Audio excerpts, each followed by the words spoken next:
হচ্ছে না। বৌমা, তুমি এরকম পায়চালি করছো কেন?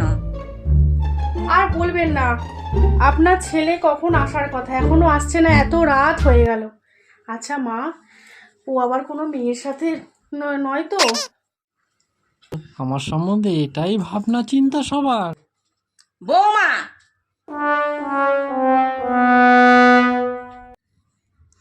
আমার ছেলের সম্বন্ধে তোমার এত বড় কথা বলার সাহস কে দিয়েছে? এটাই হচ্ছে মা। তুমি বলতে পারতে কোথাও হয়তো নেশা করে পড়ে আছে। মা,